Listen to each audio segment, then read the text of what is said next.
All right, can you see the VCGI page? I can, and hopefully everyone else can. Feel free to send me messages, people, if you still are not seeing anything. Okay, good. Yes, looks like everybody's seeing your thing. I'm not sure why that didn't switch on mine. Okay, thank you very much, and Bill, take it away. Cool. Yeah, I just wanted to say, please interrupt me at any point. It definitely helps it seem like I'm talking to myself less. Yeah, so thank you very much, Leslie. Thanks to VCGI for letting me rant a little bit about my new favorite form of geoprocessing. I'm going to do this presentation sort of under the assumption that folks are coming from a GIS background. I'll get into some of the technical details, but it's not something that I'm not going to present things that will alienate a non-programming audience, and hopefully will whet your appetite for getting involved with this sort of thing. So, right, geoprocessing in a web browser for fun and profits. My name is Bill Morris. I work at a company in Burlington, Vermont called Faraday. We do sort of marketing analytics. We help business customers find their ideal customers using some pretty heavy data sets, some machine learning, a fun combination of things that lets me as a cartographer run wild with really interesting data. And the reason that I've come across turf.js is because we're always looking for new and open source ways to better crunch our own data. So I'm just going to give you an overview, and hopefully that will be enough to get you interested. So as you'll see, this presentation, I'm going to ask Leslie to send this, but I've got this at a URL. It's pretty straightforward to follow along if you'd like. Most of these highlights that you see here are actually URLs of their own. So in this case, it takes you to the turf documentation page, and you're going to see a bunch of these through here. I'll click through some of them as part of the presentation, but also just for your own interest later. Hopefully a lot of really useful resources. Just a quick overview of what the presentation is going to be. I'm going to give some background, and then I'm going to go into how client-side geoprocessing works, because that's what got me interested in turf in the first place. And then I'll do some server-side geoprocessing examples, and then some of the possibilities that this opens up in other realms. Quick overview of client versus server. For the purposes of this presentation, I'm referring to the web browser and the end user as the client, and any sort of dedicated running computer architecture as a server. And in the background of it, I'll cover some of the distinction there as far as geoprocessing is concerned. So really quickly going to go through GIS plus the internet, which I started doing GIS in 1998, which was sort of on the cusp of the internet becoming a part of geospatial, part of the geospatial world. And since then, I have sort of flipped entirely away from the desktop and almost never do anything that doesn't involve the internet for geographic data. But just quickly, in 1993, the Xerox PARC produced a map viewer that was a very, very simple application programming interface, or an API, to geographic data. And the only things it could do with it were render in a couple of different projections with some pretty basic styling options. The internet was slow and nearly non-existent in 1993, so the capabilities of this were pretty light. But this was still one of those things where you can see there's a URL at the top there, http www.xerox.com/map/color. There's the idea that people anywhere would be able to access a map online sort of came to life around this time. Things got a little bit more sophisticated as the millennium came around. ArcGIS was doing its thing with more complex styles, more query-driven geographic access. GeoServer was an open source sort of delivery engine that was coming along at this time too. And at this point, pretty much everything was still a server-side architecture, which means that the user at the web browser would request something specific using a URL, and then that request would go over the wires to some dedicated hardware somewhere, and that hardware would process the request. It would decide, okay, we need this overlay of, I don't know what this is, it looks like maybe precipitation or elevation with some administrative boundaries and the blue marble bathymetry, mash all those together, and then send them back to the user in a much flatter format. So this is server-heavy geoprocessing. And to a certain extent, it's not even what we would consider geoprocessing today. 2004, that's when ArcGIS server came online. That's when the sort of mass market access to geospatial data over the internet started to become much more prevalent. At the same time, in the open source world, PostGIS had its first version release, and that was built on the very popular PostgreSQL database engine. So something that was already widely adopted suddenly had spatial capabilities, and in combination with the open source MapServer program, allowed all sorts of data to be sent over the wires. But we're still talking about server-side processing at this point. 2005, Google did something crazy, which still affects us all. They're still doing crazy things. They made an interactive map that you could pan and zoom and move around in, and most importantly, query from Google's standpoint. And it all happened in sort of real time. Previously, we were thinking in terms of a delay, where you send the request to the server, you get the information back. Google is still operating on this model in this way, and to some extent today, Google Maps is still operating as server-side architecture. But this brought the sense of map interactivity to the lay public, and this is something that I don't know. I'm probably overselling it, but I feel like this sort of blew the tubes. It blew the doors off of the idea of geospatial technology as a specialist thing. So the way that they were able to do this, and we'll get into more detail later, is they came up with a tile scheme. Well, actually, Google didn't design the tile scheme. They just adapted it for this purpose. And by requesting just the tiles of their base map that were within the browser window that the viewer could see, in this case, this is probably like 16 tiles. They were able to make things really efficient and real time. So we're able to send information really quickly over the internet. So yeah, I call it the Resurrection of Gerardus because that's when, for better or worse, we all got stuck with Web Mercator as the way that we do business online. And yeah, it is both better and worse. So around about 2010, people started thinking, oh, GIS in a browser, that's something we could totally do now. Is there any need for desktop GIS software anymore? And some of the early versions, this is actually from Dave Bauman, this is a 2008 geospatial application built for a browser. They look pretty much like a desktop GIS application, and definitely are not intended for the general public. It's something that, you know, there's probably a fair amount of lag involved. Like, this probably takes a while to transfer the necessary data, transfer the necessary commands. This is still server-side architecture. But we're starting to get towards something that looks like GIS in the browser. But the question is, do we actually want GIS in the browser? And, you know, a lot of snark started popping up about this in 2010 as well. Like, this is the internet. The internet is the great democratizer of technology. It brings everything to everyone. And of all the things we could bring to people who want maps, do we want to bring them GIS in the browser?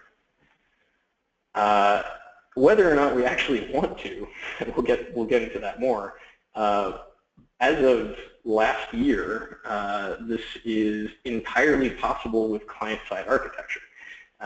So using turf.js, which is the tool that we're going to be talking about today, this program called dropchop.io, and you can all, there's actually a little link down at the bottom here that takes you to a pre-configured version of it with the Vermont outline set on it that you can mess around with. But this is a turf.js driven client-side geoprocessing engine. So all of these options you can see, making Bezier curves, exploding a multi-point feature, finding centroid, finding destination, calculating a buffer, all of these things are now done entirely in the user's browser. So basically the web page loads, and that is the last that the user hears from the server. And that's kind of revolutionary because that means that everything is super light now. The user, uploads or accesses the Vermont boundary in this case, and then every operation that's performed on it is being performed by the browser's CPU with no connection necessary to the internet. And this is still the sort of, this still brings geoprocessing into a world that is internet native. And yeah, I guess personally I'm still wrapping my head around the implications for this, but we'll get a little bit more into this tool as we go. It's 2016, we can actually do GIS entirely in the browser. And we can do it, in operations in succession. Like you can see that this first operation is actually producing a layer on the left-hand side there that represents the centroid. You could buffer the centroid. You could intersect that with something else. You could create a pin from layers. It's sort of the paradigm that we've come to expect from GIS on the desktop, but entirely client-side in the browser. So turf.js. It is a JavaScript library for live client-side geoprocessing, and that is how it was developed, but it can actually be used in other ways that we'll get into. But this was originally built by some folks who, actually I think everybody who was originally working on this now works at Mapbox. Mapbox is a company that is very open source focused. Actually, now that I think of it, the past 2 webinars I've done have been around Mapbox tools, so I probably sound a bit like a salesperson at this point, but I'm going to show you some non-Mapbox options here too. Turf.js is one of the tool sets that Mapbox develops entirely in the open. All the code is available on GitHub.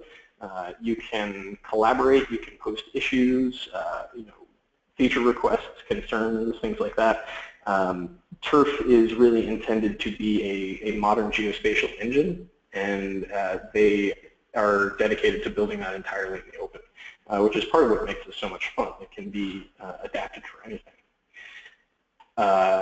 So this ArcGIS Pro standard geoprocessing ribbon, this is still, as an old-fashioned GIS person, this is still what I think of when I think of geoprocessing. A series of buttons, or the old Arc Toolbox interface for just some basic topology operations like the clip, the buffer. This was the way that I and a lot of people learned to access geospatial processing. So the difference is that Turf makes it look like this. And these lines of code here are driving exactly the same things that you see behind those buttons. It's just that it's all available for you to use and to, ideally, to have a better understanding of what you're doing. In this case, you can see it's just creating a concave hull with a pretty basic parameter, I think a 1 mile opening around a series of points somewhere in Halifax. But this is just a very basic example. This is, the language you're seeing here is JavaScript, and Turf is the replacement for the geoprocessing ribbon. So I was terrified myself when I started getting into JavaScript. I have great sympathy for anybody who is just handed some JavaScript with no context and told to make sense of it. I'm going to try to not do that today. I'm actually not even going to get into much code because I don't think there's an immediate need to. What you do need to know is that Turf is JavaScript, but there are some easier ways of getting access to it than coding. That said, man, you should learn JavaScript. It's awesome. You could do so much with it. basic idea of JavaScript is that it's the language of interactivity on the web. When the web started, there was only hypertext markup language. It was just a way of delivering certain formats of information, usually text or images, into a web browser. JavaScript is something that was developed in 1995 to make things a little bit more mobile. So the function that you're seeing here, what this would do, wired up to a button on a website, is it would change the text that you saw on the top bar to some random quote from Joe Biden. This is JavaScript at its simplest, and it's a language that sort of explodes into many possibilities, but this is what it was developed. It was designed to be able to change things on a website in sort of, I guess, in a live and lightweight manner. GeoJSON is a data format. I am increasingly using it as an alternative to the shapefile. Actually, who am I kidding? I rarely use shapefiles anymore because GeoJSON is a single file, and it's in JavaScript object notation, JSON, which is already the language of the web. JavaScript is meant to pass data around in this notation, and a bunch of folks developed a geospatial extension to JSON, and that gave us GeoJSON, which I think the OGC is actually in the process of adopting it as a standard, so you should be able to see it in widely available. But pretty much every talk I give, I have to do a little bit of harping on how awesome GeoJSON is, because it's to some extent human readable. You can make sense of it, but it's also built for the web. It's built to travel over the tubes of the internet and to do it fast and efficiently. GeoJSON looks like this.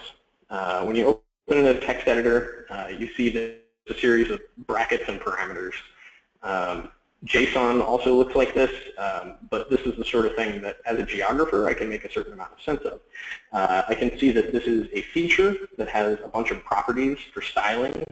The name of it happens to be the Vermont state capital, and you look down at the geometry parameters, you can see those are the lat-long coordinates of the Vermont state capital. Oh, I said that wrong. It's the long-lat coordinates for the Vermont state capital. And when you actually render it in a web browser, it ends up looking as you would expect. It's a point on a map. So a fairly simple notation for creating geodata that can be used in real life and is still pretty readable in a text editor. The reason I brought up GeoJSON is that turf uses GeoJSON as the native geoprocessing format. So most of these operations is going to be acting on GeoJSON directly. So that's a bit of an overview. I'm going to dive right into some client-side geoprocessing examples, and I should ask first, Leslie, are there any questions that seem to need addressing as far as the background of turf and internet plus geo are concerned?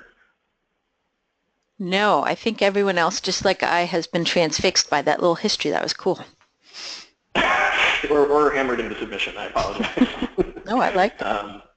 Okay, cool. So the client-side geoprocessing. You saw an example already of dropchop.io doing some of what we think of as GIS entirely in a web browser.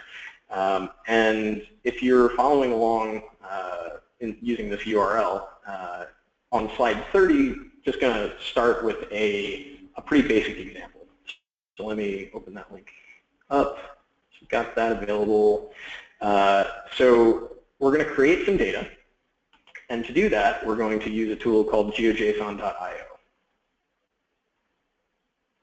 Let's see. So geojson.io is an awesome web interface for drawing vector data, and it's kind of just that simple. There are some limits to it that if you deal with geodata all the time, you're going to sort of scoff at and realize you're going to hit pretty quickly. But if you get above about 5 megabytes worth of data, a web browser has trouble with it. So you can't really use huge, like the parcel map of Vermont does not work in geojson.io. In GeoJSON format, I think that sucker runs up around like 300, 350 megs.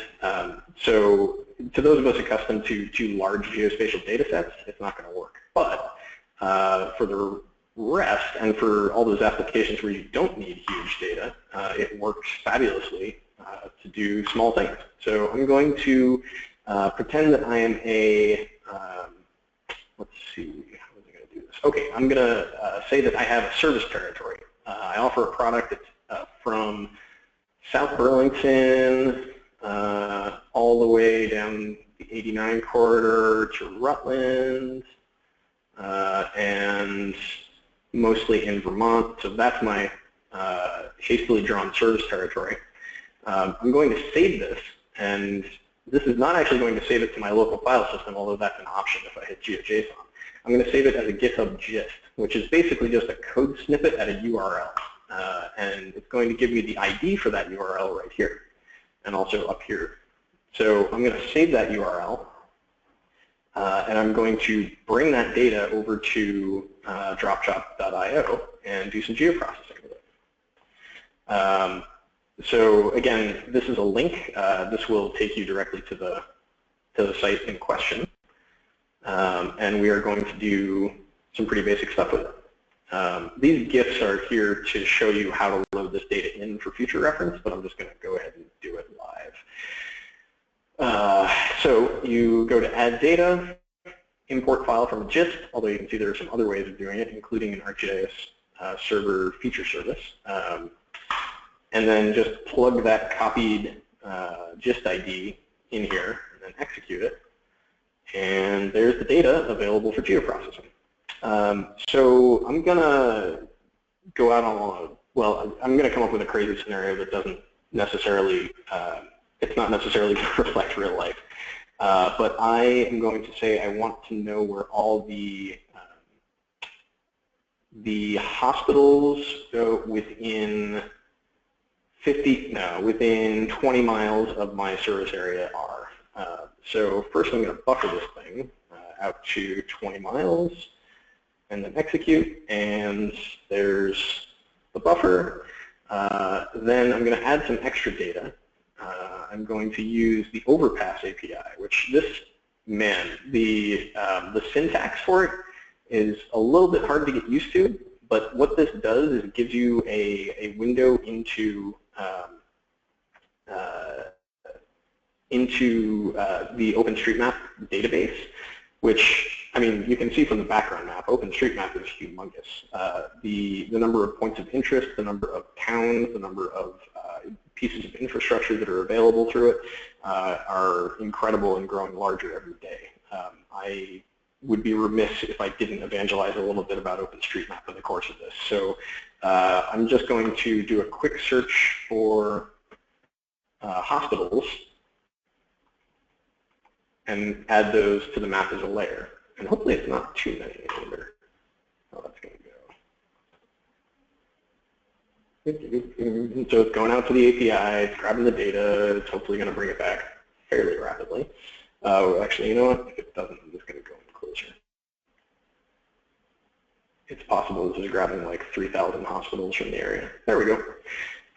So found 231 hospitals, added them all to the map as GeoJSON. So there's the hospitals, there's the buffer map. I now want to know which of those hospitals are within the service area I've specified here, or the 20-mile buffer from the service area I've specified. So I'll just turn all of these off, add this, and you can see these are all hospitals within 20 miles of the service territory I just drew.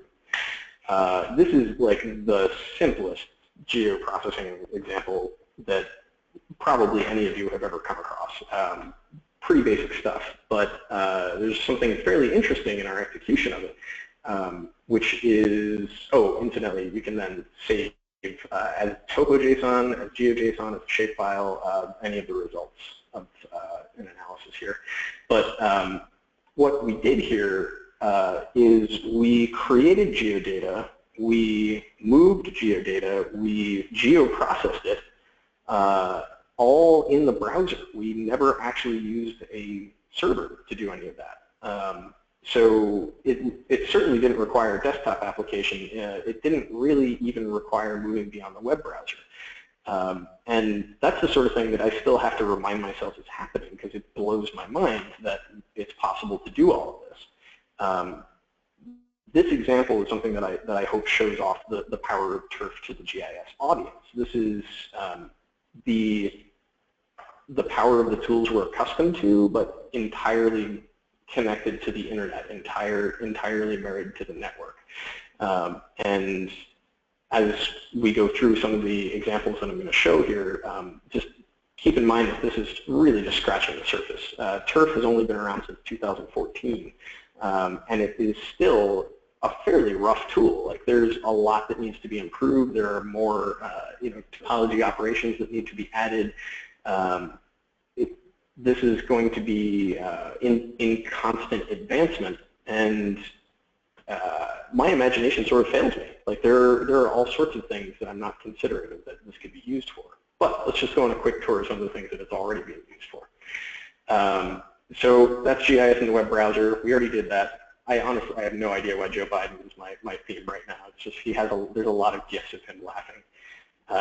But the end user, I talked about this earlier. The democratization of information architecture is a great promise of the internet.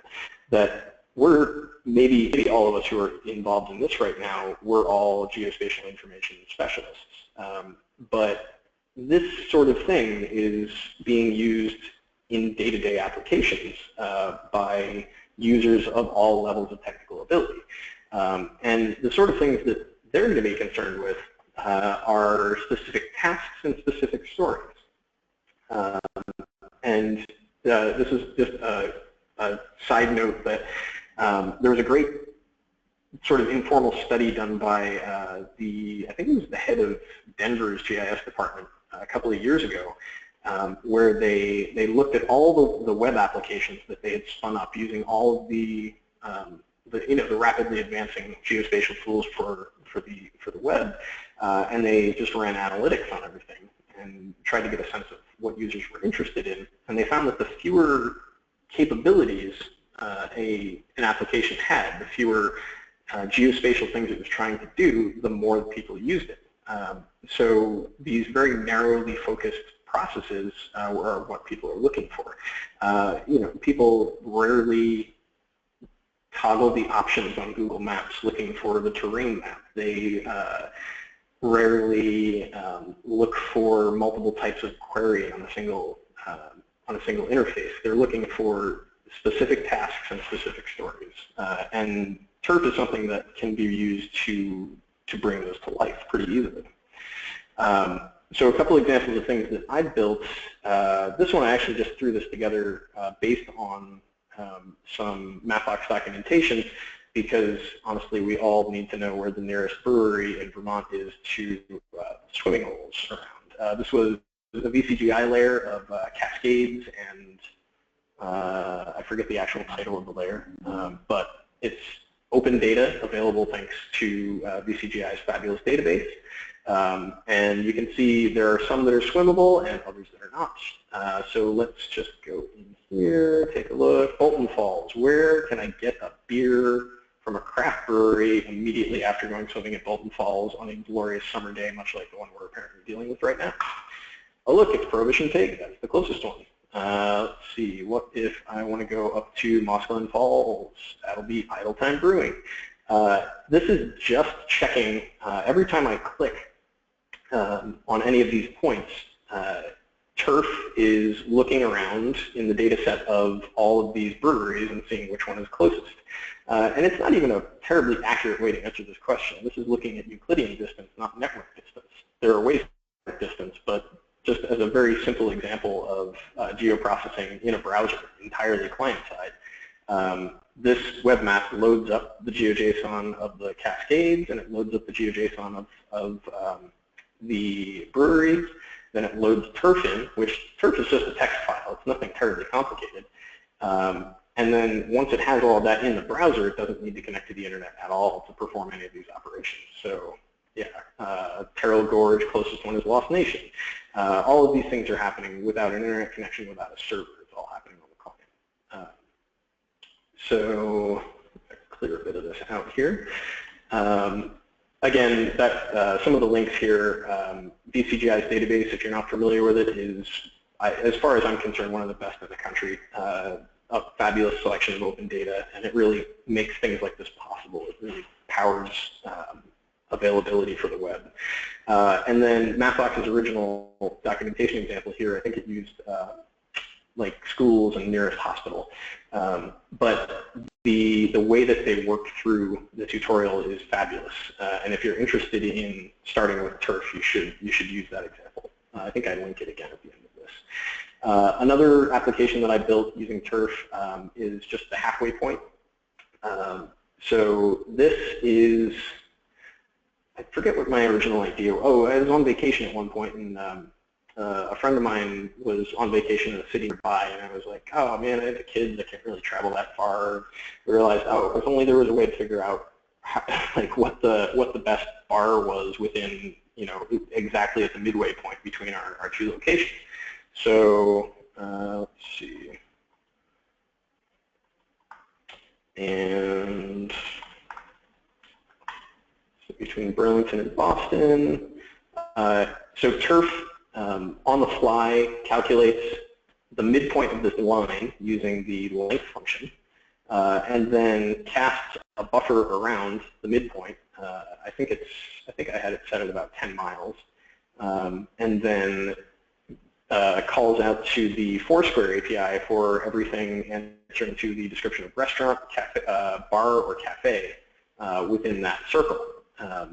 So it's fairly simple geoprocessing from a GIS standpoint, but a fairly complex question is being answered here. Let's see, oh yeah, and I just added some navigation instructions. Say you're navigating from point A, you end up going to point B, although, oh, weird. All right, well, that's not working right now, but the original turf stuff is. And yeah, this is using Mapbox.gl. Turf is a great way to try out new tools, and GL maps are sort of the wave of the future using vector tiles. I highly recommend anybody who has the opportunity to start messing around with them. And that's not just because you can do crazy things like this, although, man, that is fun.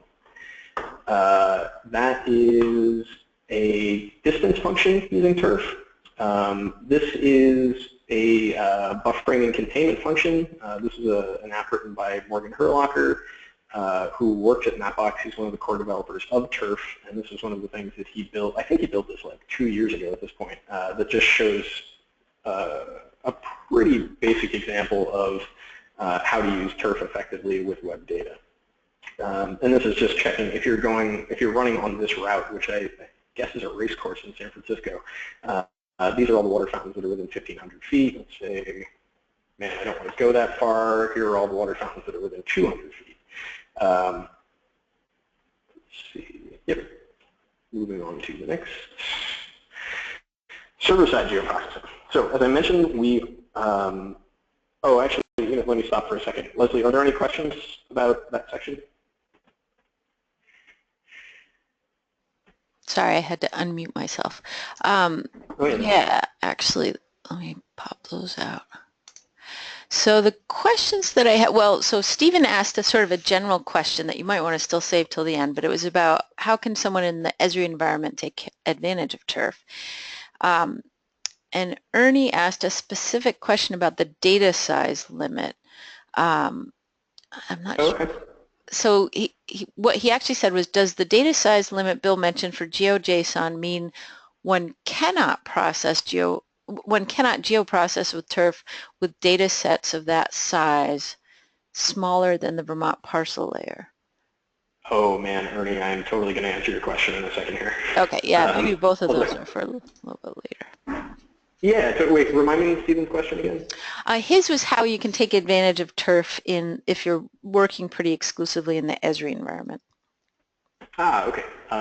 Yeah, as far as client-side geoprocessing is concerned, turf is it's a fairly lightweight library, and the interoperability of it is only limited by the ability to get GeoJSON. So the ArcGIS JavaScript API, the what is it? The Esri Leaflet plugin for Leaflet is a very popular web map API. Turf works with both of those. It works very effectively with those, particularly as just a basic geoprocessing engine, agnostic of how it gets displayed or how it ties into any of the available APIs. That said, if we're just talking about the Esri desktop environment, Turf isn't really meant to fit into that context. And frankly, it's not needed. Like if you have ArcGIS Pro sitting in front of you, you already have more processing power than you can get from a web browser. And yeah, the processing power available in a web browser is a pretty strong limit right now. And there are ways around it, and we're going to go into that. But I would say this might not be exactly the answer to the question that Stephen's looking for, but Turf is not meant to replace the Esri desktop environment. Certainly not the Esri desktop geoprocessing environment. But as far as Esri's web tools are concerned, Turf is an awesome way of sort of not weighing yourself down with all of the server-side architecture that ArcGIS web tools can come with. You don't need to worry about setting up server endpoints. You don't need your MapServer. You don't need your feature service, particularly up to certain amounts of data. You just load it in, process it in the client, and render it or hand it off in the same way that you would have done with Esri's APIs. So maybe maybe a follow-up to that he just sent in is, can you use Turf with Esri web services? Yes, particularly because I know there's been sort of a hack of a plugin for years now, but I think they just started supporting GeoJSON fully at Esri web services. So I don't have a specific answer to that, but as long as those services are producing GeoJSON, Turf can work with it. And if they're not producing GeoJSON, if it's Esri JSON, if it's Topo JSON, if it's any of the other sort of web standards, there are converters that can be used to make that available to Turf on the client. But at the moment, Turf only speaks GeoJSON, and that's a pretty conscious decision to keep things simple. So as long as the Esri map service or feature service is able to produce a GeoJSON endpoint, then Turf can work with it. And it doesn't have to use it on a Mapbox map at all. It's just there for geoprocessing. Okay, so server-side geoprocessing. I'm tempted to ask a hand-raising question, but I think I'm just going to blast through it.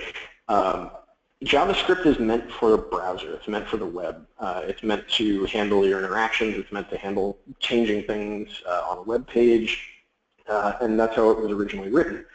Other programming languages were built more for server-side. That includes Java, that includes Python, that includes Ruby. All of these very well-adopted languages are meant to do some heavy amounts of data crunching and API development on dedicated hardware, like a server. So I'm probably going to get the date wrong, but I want to say it was somewhere between 5 and 6 years ago. A bunch of JavaScript developers realized that they could do this with JavaScript as well. They built node.js, and that is a server implementation of the JavaScript language. It looks exactly like JavaScript, so if you build a lot of web maps like I started off doing and you get really comfortable with JavaScript, you don't have to learn a whole other language to start building servers. Node.js just is the way that you can do that. It's very fast, it's performant, it is, very widely adopted now. So JavaScript can sort of cover your entire web stack at this point, both client and server side. And it turns out Turf works exactly the same way for geoprocessing when it's used with Node.js. So that's when, I know Ernie mentioned the data size limit. 5 megabytes is not a guaranteed limit. There are ways of getting a piece of GeoJSON to render all the way up to like 20, 30 megabytes. You just have to give it some time. But who wants to do that? Like that's not good user experience. you want things to be going into a browser fairly light. You want to assume that somebody's looking at this stuff on their mobile phone and they don't want to deal with a 20 megabyte download. So there are a bunch of ways of doing more efficient geoprocessing with turf. The most basic is to use node.js and use some dedicated hardware to have this geoprocessing happen on the server side.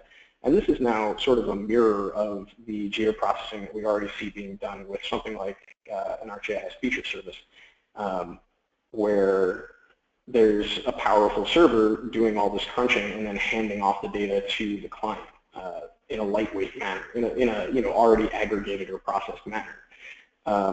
Everybody's familiar with the Tiger line data. This data set that we use at Faraday is it's 450 megabytes total. It's all the boundaries that Tiger offers. States, counties, cities, towns, zip codes, just this massive quantity of geodata. And in order to do any amount of processing of it, we have to do it on the server side. It can't be sent to the client. Except if it's tiled. And we'll get into tiling in a little bit here. But tiling is really where the client can start to work around those size limits. But turf on the server, if it needs a lot of CPU, if it needs a lot of RAM to be able to deal with a large data set and a complicated query, you need to address it in a more systematic manner. So Mapbox has also completely in the open developed a tool called tile reduce, which is a way of chopping the world into tiles in the scheme that we're already familiar with. So Google's Web Mercator implementation first made this widely adopted, where the entire world in Web Mercator is a square, and then at zoom level 0, your only tile is the world. At zoom level 1, you have 4 tiles. It's that big square chopped into 4 squares. And then at zoom level 2, you have 16 squares. And it keeps going further down all the way. I think zoom 22 is just some absurd number in the hundreds of millions of tiles that cover the planet at that point. But what's helpful with that is that it's a regular way of splitting up the world and thus splitting up any geodata into manageable chunks. So tile reduce is a tool that Mapbox built to do server-side geoprocessing using turf. And it's just an example of what the city of Melbourne looks like chopped up into Web Mercator tiles. Imagine that you've got, let's see, look at OpenStreetMap here. The street grid here, super ballpark estimate, you're probably looking at like 15 megabytes of GeoJSON. This tile up here, it's probably considerably lighter than that if you can clip it out from that overall data set. And this one too, and even this super dense one here is going to be considerably lighter than the overall data set if you can just chop it into tiles. And if for some reason this tile is still too heavy for efficient geoprocessing, and that includes on the server. There's efficiency considerations there too. I don't just mean the sort of 5 megabyte limit of the browser. If this is still too big, if it's still more than 5 megabytes of GeoJSON, you just chop this into 4 more tiles and grab the subunits of that and process them in sequence. So tile reduce is used to do some really interesting things. Let's see, these links I think are just the blog posts, but I'll explain these here.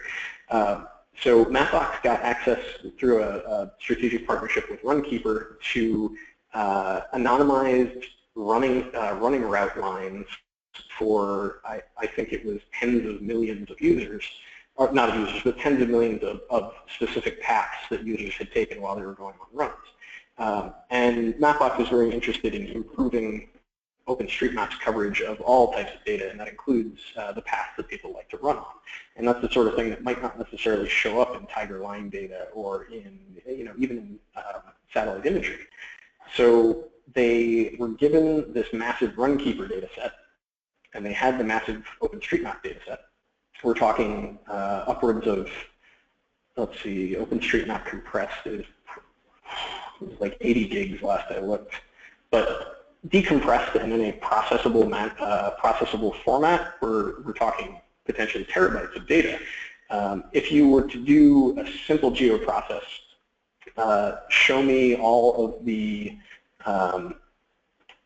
runkeeper lines that are greater than 10 meters from any existing OpenStreetMap path line. If you were to just throw those data sets whole into that geoprocess, it would take you forever no matter how powerful your processor was. So what tileReduce does is it chops the world into these regular grid components at an optimal zoom level, and processes one tile of runkeeper data against one tile of OpenStreetMap data. It just does that simple distance calculation using turf, checks to see if there are any runkeeper routes that don't exist in OpenStreetMap using that turf calculation in that tile alone, and then it moves on to the next one. And then in the end, it can knit the entire data set back together. And the advantage of this is that you have parallel processing cores in your computer, even in a standard MacBook or a standard, whatever basic Lenovo laptop that can do parallel processing. And if you split the world into these regular grid pieces, you can process as many of them at a time as your processor can handle. So a MacBook like mine can run. I managed to get it up to. I could be wrong about this, but I think I managed to get it up to 64 processes going in parallel. And you can imagine in a lot of cases it's going to be super fast, and it'll just move on to the next one after a few milliseconds. So if there's no data in any tile, it knows immediately and moves on. If there's a small amount of data to be checked, it'll do the process, spit out the result, and move on, and then bring it all back together at the end. And this is an adaptation of a data processing scheme that's much more widely used in computing generally, called MapReduce. Where the first step, which is confusing to geographers always, is to map the data, which is basically split it out into some regular and understandable set of chunks. And then once you've done your operation on that map data, you reduce it again, which is you bring it all back together using the same schema that you used to split it in the first place. So tileReduce consequently lets them do things like processing this entire runkeeper versus OpenStreetMap data set in, wow, what the heck was that? I think 24 minutes on their distributed architecture. So you can really bring computing power to bear with this. During the Nepal earthquake, they were able to take some USGS shape data and quickly check it against OpenStreetMap data to figure out where the greatest likely impact was, and to be able to focus some humanitarian mapping efforts. The server-side geoprocessing possibilities are sort of endless. I realize I'm running a bit low on time here, so I'm just going to quickly get into the next section and then take a couple of questions. Offline geoprocessing, as I said, turf.js is just a text file, and it's a pretty small text file. If any of you guys have used an app called Fulcrum, one of their developers realized he could just stuff the entire turf text file into the Fulcrum JS library as part of the app, and then actually do geoprocessing in the field. So as a field analyst is adding, say, fire hydrants to the app, without any internet connection, the app could just check, okay, where's the nearest school, where's the nearest fire station, any other bit of infrastructure. Because it's so small and lightweight, it opens up some offline possibilities. Linear referencing, this is using another web map API called OpenLayers, a great example of just being able to drop a point every 200 meters along the line. Very basic geoprocess, but something very important to line engineers, to a whole geospatial context. And then geofencing is probably the most fun example I've seen here, which is basically throwing a GeoJSON polygon around downtown London, and then just checking whether cars are entering or leaving it. This is doing a real-time geofence with an API of data getting sent in, so the car information is coming in from an external pipe. It's definitely coming from an API, but then in the client, it's being checked against this boundary. And you can see as soon as a car enters or leaves, it just sends an alert and adds to a total. So there are, oh God, there are way too many possibilities to cover in a webinar, I realize now. Apologies. But I recommend everybody get started at whatever stage here they're comfortable with. If you already know some JavaScript, take a look at turf directly and take a look at node.js. If you don't know any of it, start with dropchop.io. If you want a way of handling data around the internet with no file system restrictions, definitely sign up for a GitHub account. You know what? If you don't have a GitHub account, sign up for one anyway, because it's awesome and an easy way of accessing both code and data. And yeah, this presentation will hopefully still be useful to you after we're done here. Questions that I didn't get to?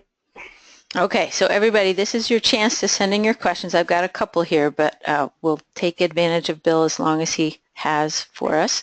Okay, so here's a question. Can turf handle dynamic data? Well, that last example may have answered that. Yeah, hopefully. Turf is super flexible, so anything that JavaScript can be made to do, turf can be made to do it in that way. So the example there was just getting real-time location data, and every time there's an update, checking it against a turf function. So that requires, some code knowledge. It requires that you know how to write a function and know how to make it execute against updated data. Right, I know, that's no mean feat, but I